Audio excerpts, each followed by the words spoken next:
juga banyak.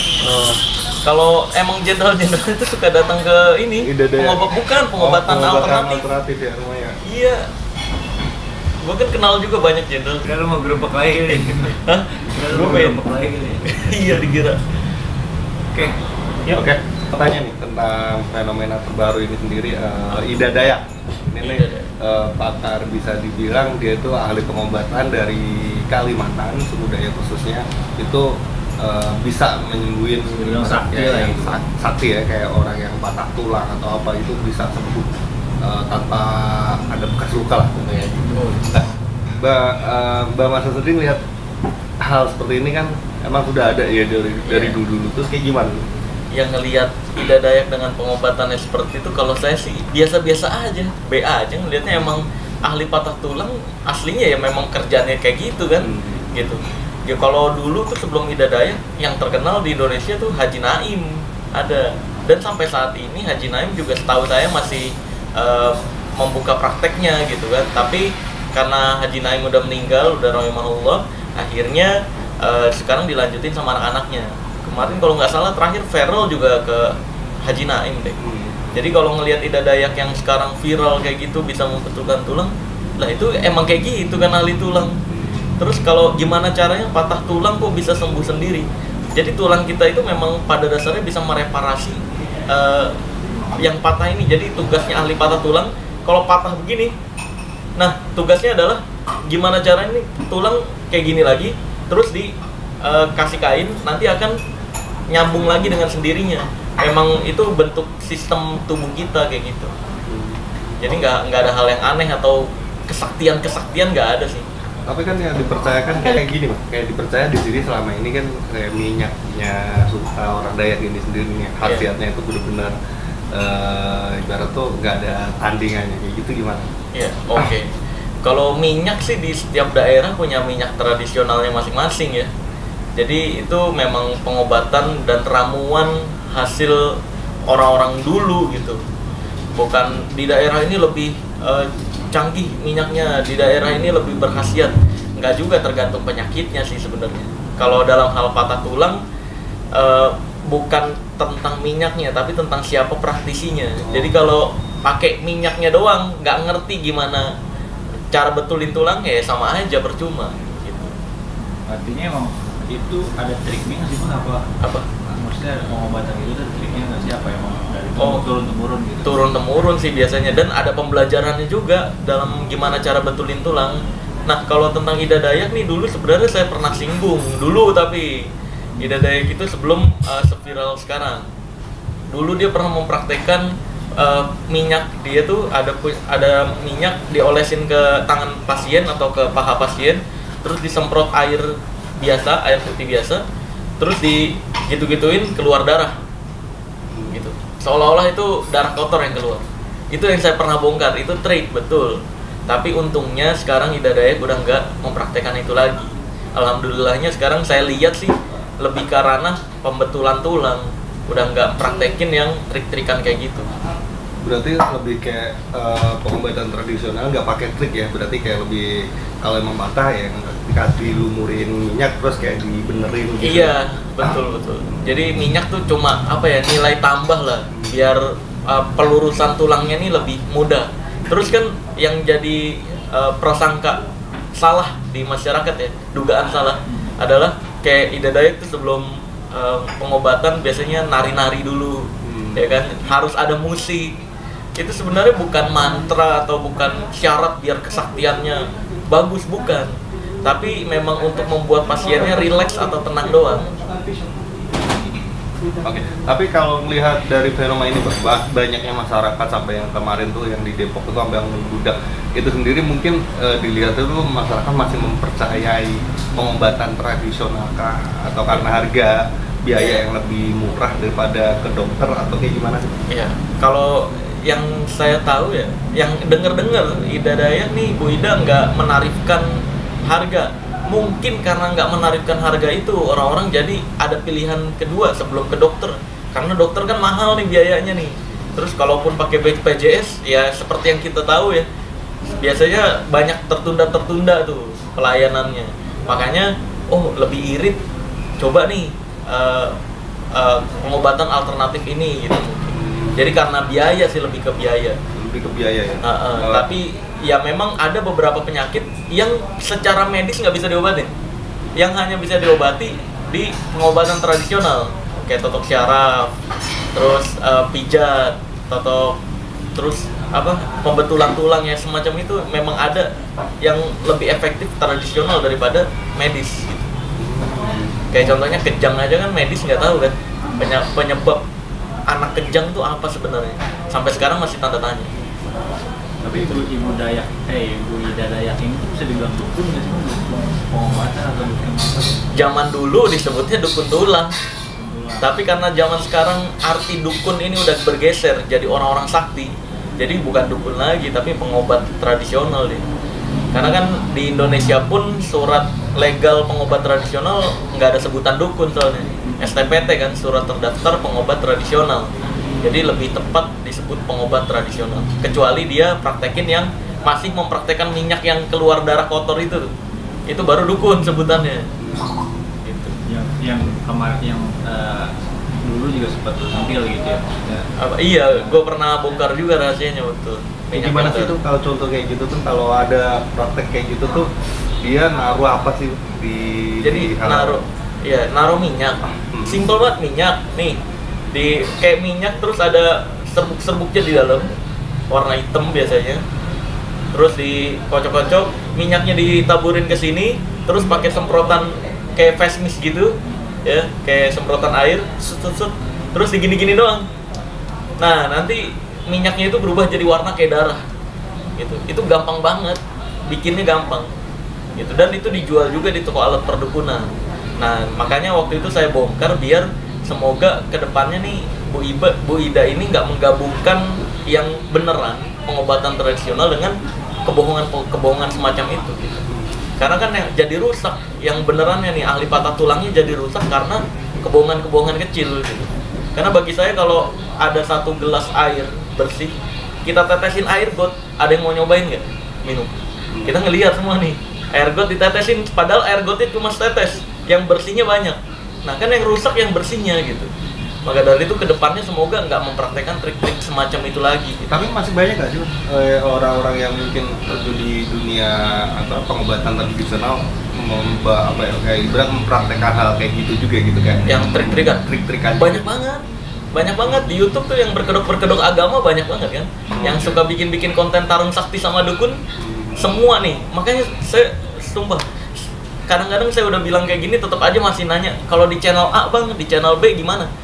Guys, semua, beneran semua nih, catat semua channel YouTube yang mempraktekkan adegan tarung sakti sama dukun mental-mentalan itu fake, itu hiburan doang, itu palsu. Nah biasanya mereka ini ada beberapa yang di deskripsinya tuh buka, kami membuka jasa pembersihan goib, pemasangan pagar goib, itu dukun. Mau dia ngakunya ustadz, gus, kiai, pendeta, pastor dan lain sebagainya, kalau dia kayak gitu perlakuannya itu dukun alias penipu gitu. Tapi kalau menariknya di sini kayak Ibu Ida ini sendiri ternyata juga terkenal di kalangan pejabat gitu. Iya. Kan banyak berobat di situ. Dan balik lagi, Mbak Masa melihat sendiri tuh emang kalau orang-orang bahkan pejabat sendiri kadang juga lebih tertarik ke tradisional gitu. Ya? Oh iya. Jadi memang banyak kayak kemarin yang pas pembuktian sama dukun pijat, ahli pijat dari Sulawesi, Palopo, ya. Kemarin kan saya pembuktian. Nah, pasien-pasien dia kan bayarannya kemarin 25 juta untuk manggil dia dari Sulawesi ke Jakarta. Nah, di Jakarta tuh banyak pejabat yang manggil dia memang gitu. Jadi udah bukan hal yang kayak unik atau kayak kok pejabat percaya kayak gitu. Enggak, emang ya hal yang wajar. Orang percaya sama pengobatan tradisional selama bener ya nggak masalah. Yang bahaya kan yang percaya sama trik-trikan gitu.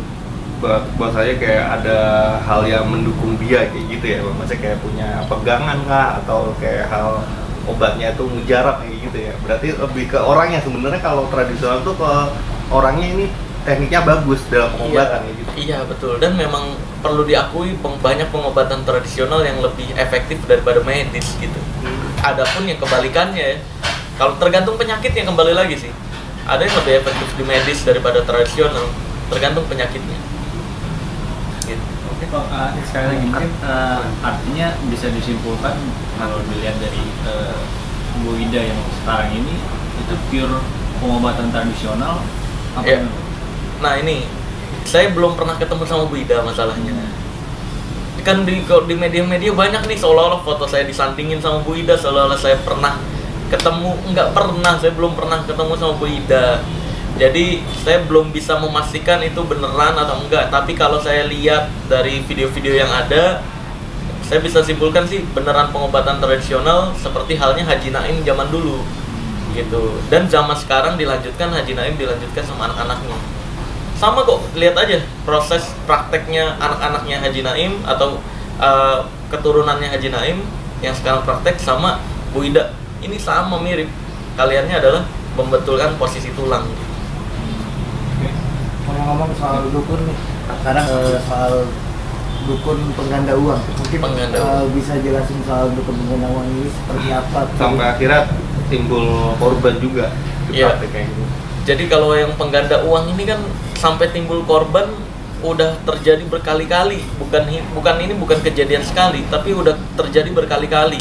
Kayak yang terkenal banget dulu ya di Mas Kanjeng kan, dia dihukum berapa puluh tahun penjara itu bukan karena nipunya, tapi karena membunuh orang, membunuh korbannya gitu.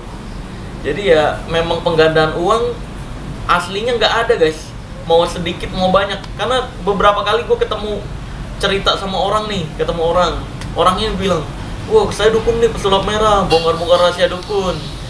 Tapi yang asli-asli dia nggak bongkar, karena teman gue ada tuh bisa gandain duit, tapi gandain duitnya cuma jumlah kecil. Kalau yang jumlah gede itu mah palsu. Nggak ada guys, nggak ada. Penggandaan duit itu semuanya palsu, penipu. Kalau nggak percaya, pembuktian sama ilmu merah. Kalau terbukti ilmunya asli, lu mau punya rumah di mana, gue beliin. Karena nggak ada penggandaan uang, nggak ada. Sistemnya lebih kayak gimana sih, kayak MLM atau seperti Oh iya, apa? sistem penggandaan uang itu sebenarnya si dukun mempraktekkan sistem MLM, rekrut merekrut, bukan MLM sih, tapi money game lebih tepatnya. Jadi si dukun ngaku dengan trik-trik recehnya nih, memperlihatkan nih gue bisa munculin duit gitu. Terus ada satu orang percaya, nah satu orang ini menyetorkan mahar. Nanti kalau si satu orang ini bilang, loh lu kan bisa gandain duit, kenapa nggak pakai duit lu? Nanti si dukun akan beralasan, oh kalau duit saya nggak bisa, harus duit orang lain yang saya gandakan. Karena saya nggak bisa memperkaya diri sendiri, yang saya bisa lakukan adalah memberi manfaat ke orang lain. Akhirnya disetor nih mahar nih, misalkan 100 juta mau digandain 1 miliar. Nah nanti kan disetor terus lama nih, nggak ada perkembangan. Si orangnya nagih, mana nih? Nah si dukun akan bilang, untuk mempercepat prosesnya kita butuh energi orang baru lagi, rekrut, cari temen lagi yang mau gandain duit juga. Nanti energinya akan cepat nih bertambah. Nah dari orang kedua ini, duit dari orang kedua akan dibayarkan untuk ke orang pertama gitu. Terus nanti dicari lagi orang ketiga dibayarkan untuk orang kedua dan ke satu. Jadi dibagi-bagi terus. Jadi bukan menggandakan, tapi money game mereka sistemnya. Dan orang terakhir yang nggak bisa ngajak orang lagi, terus nagih-nagih, biasanya adalah ya itu, dibunuh-bunuhin biasanya orang-orang terakhir ini. Karena dia nagih, nggak bisa ngajak orang lagi, duitnya nggak ada, si dukun udah dibeliin macem-macem, akhirnya dibunuh-bunuhin gitu. Karena kadang gini loh, saya juga bingung ya, kayak ketika saya viral banget kemarin tuh, itu kan banyak banget rahasia perdukunan yang udah saya bongkarin. Sampai sekarang bahkan rahasia perdukunan saya bongkarin. Tapi masih aja ada masyarakat Indonesia yang komentar gitu, dengan bilang, lu kan pesulap nggak tahu spiritual, lu kan pesulap nggak tahu hal goib, lu nggak percaya goib nih, goib itu ada, mukjizat ada, kesaktian ada, sihir tuh ada, buktinya dulu di zaman Nabi. Nyampe dibawa ke zaman Nabi mereka untuk membuat kepercayaan mereka terhadap dukun tuh seolah-olah untuk diyakini gitu. Padahal ya di zaman sekarang nggak ada guys, seperti yang gue bongkar semua, semuanya trik yang dipraktekkan dukun itu, semuanya beneran semuanya. Nggak ada. Trik recehnya mungkin apa? Trik recehnya itu seperti apa yang tadi Mas Mas mungkin ngomong tadi? Yang mana? Ada trik. Oh trik-trik Iya, recehnya, recehnya. ya seperti Apa yang kalau contoh besarnya yang dilakuin sama Dimas Kanjeng itu kan, Ada alat yang gitu. nggak ada alat sebenarnya, yang dari punggung keluar duit itu kan disimpannya di sini, di lengan tangan. Jadi di lengan tangannya itu ada sletingnya lagi. Nah di dalam sletingnya itu ada uang-uangnya, makanya dia harus ke belakang gini, buka sleting, ngambil uangnya, buyar-buyarin. Udah kayak gitu doang permainannya. Terus ada lagi waktu itu yang viral juga yang pakai kotak. Itu kan mainan anak ulang tahun, mainan sulap-sulap anak ulang tahun ya, kotak kosong, set muncul benda gitu. Tapi bendanya jadi duit. Waktu itu viral, banyak yang bilang, "Wah, itu duit goib dari Bank Goib." Kagak ada, guys. Gak ada, itu trik semua, fake. Jadi trik-trik receh gitu kadang-kadang kalau si pelakunya berkedok agamis ya, pakai pakaian sorban, pakai pakaian agamis banget lah. Ini orang-orang langsung percaya itu ilmu asli, padahal mah ya trik-trik juga. dan abang juga kan sudah mencobanya itu sendiri kan? Iya, kalau saya ngebongkar tuh di channel saya, di channel YouTube saya tuh bukan hanya ngejek atau menghina doang, tapi saya praktekin plus bongkar rahasianya secara detail gitu. Melihat sampai ini kan di banyak negara sampai 10 orang ya Iya. memang ulahnya si dukun ini. Iya. Nah itu gimana? Miris. Iya, oh ya miris banget sih. Tapi ya kadang emang gini guys. Aduh nih kata-kata saya tajam banget nih bakal. Kadang-kadang seperti yang orang-orang yang saya bilang tadi, yang pecinta pembodohan, yang walaupun saya udah bongkar rahasianya, ya, dia tetap aja bilang, wah, pesulap merah ini kan pesulap, bukan dukun, bukan ahli spiritual, jadi nggak ngerti spiritual. Pesulap ini kan pesulap, nggak ngerti goib. Mereka ini akan sadar, harus sadar, mereka bisa sadar kalau mereka jadi korban dulu. Karena ketika diantisipasi, dikasih, nih gue kasih pembongkaran rahasianya kayak gini, mereka nggak percaya. Mereka percaya, enggak, kalau dukun gue tuh asli. Nah, kalau udah jadi korban, baru gitu. Tapi kan ini kan karena lebih ke pencucian otak ya, yang ibaratnya kayak brainwash ya, ke ibaratnya para korban ya gitu. Nah itu biar cara untuk tidak terkena brainwash tersebut gimana dari dukun tersebut? Biar nggak percaya dukun, pokoknya tanamkan di pikiran bahwa dukun itu cuma ada dua. Kalau nggak nipu ya cabul, udah. Dukun tuh cuma ada dua. Dukun yang sok tahu tentang hal goib cuma ada dua. Kalau nggak nipu ya cabul. Sama satu lagi sih ada, kemarin pas saya viral tuh muncul dukun baru tuh. Ya, dukun itu kalau nggak nipu cabul ya, bikin laporan polisi tapi tidak pernah diproses. Ya. Tapi lihat ini mas, lihat untuk case ini sendiri ya, masih banyak masyarakat juga yang masih ketipu dan sering, biasanya kan lagi-lagi ketipu lagi dengan hal kayak gitu. Dengan hal kayak penggandaan uang, hal seperti itu tuh gimana sih Bang Marcel sendiri untuk nasihat untuk masyarakat, ya khususnya untuk masyarakat awam sendiri, kayak gimana sih yang biar lo tahu banget ini kalau ini nih orang mau nipu gimana sih? Ya pokoknya saya udah berusaha semaksimal mungkin kemarin tuh nerimain jadwal TV dari pagi ke pagi untuk menyuarakan semua rahasia perdukunan yang saya tahu nih. Nah, kalau memang kamu masih percaya dukun juga, ya udah, memang satu-satunya jalan biar kamu sadar adalah kamu harus jadi korban dulu. Ya udah, silakan percaya dukun yang kamu percaya itu sakti beneran atau nggak pakai trik atau ya karomah lah, maunah lah atau apapun sebutannya. Mereka ini berkedoknya agama soalnya, menyelewengkan kata-kata karomah, maunah dan lain sebagainya nih, sehingga seolah-olah ilmunya sakti asli. Nah, kalau kamu masih percaya mereka itu yang kebal-kebalan, semua kebal itu fake. Jadi kalau ada habib-habiban, gus atau kiai-kiaian atau pendeta, pastor dan lain sebagainya yang mempraktekkan kebal-kebalan kayak gitu ya, digini-giniin kebal terus ditebas ke timun, kepotong, itu fake guys, itu palsu sumpah. Maka dari itu kalau kamu percaya, ya udah silakan percaya sampai nanti kamu ketipu dulu. Baru biasanya orang-orang kayak gini sadar. Kalau nggak ketipu ya keluarganya ada yang dicabulin baru sadar. Gitu. Jadi ya kita nggak bisa banyak bersuara juga. Memang satu-satunya jalan untuk menyadarkan orang-orang yang bebal kayak gitu, pecinta pembodohan, adalah biarkan mereka untuk jadi korban dulu. Gitu. Oke, makasih Mas. Ya, Jadi pemilu sama. Gue pengen lihat ambil ini ya. Dengan nama Ida Dayak mendadak ramai menjadi sorotan di media sosial dalam beberapa waktu Pengobatan terakhir. tulang sih. Hal ini dikarenakan aksinya yang disebut mampu menyembuhkan tulang bengkok, keseleo, hingga lumpuh dalam waktu singkat.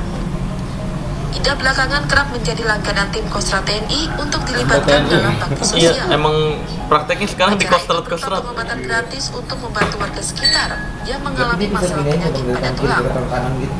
Penipuan kalau Biasanya kayak gini, biasanya kan kayak yang dari sini kayak bisa nyambungin tangan yang putus kayak gitu gimana? Patah.